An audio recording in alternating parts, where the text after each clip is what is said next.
صدقہ کر کے اپنے اور اپنے رب کے درمیان تعلق پیدا کرو، تمہیں رزق دیا جائے گا، تمہاری مدد بھی کی جائے گی اور تمہارے نقصان کی تلافی بھی کی جائے گی۔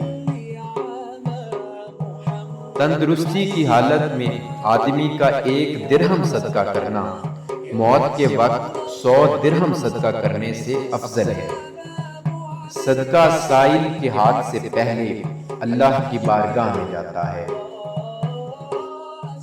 کسی غریب کو دینے پر صرف صدقہ کا ثواب ملتا ہے، لیکن غریب رشتہ دار کو دینے پر دوہرا اجر ملتا ہے، ایک صدقے کا اور دوسرا صلہ رحمی کا۔ صدقے سے اپنے مریضوں کا علاج کیا کرو، کیونکہ صدقہ بیماریوں اور پیش آنے والی مصیبتوں کو دور کرتا ہے۔ اللہ تعالیٰ صدقے کی وجہ سے 70 بیماریوں کو دور فرماتا ہے۔ صدقہ اللہ تعالیٰ کے غصے کو ٹھنڈا کرتا ہے اور انسان کو بری موت سے محفوظ رکھتا ہے۔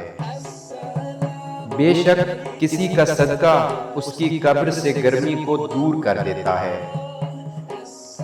خیرات کو مت روکو، ورنہ تمہارا رزق بھی روک دیا جائے گا۔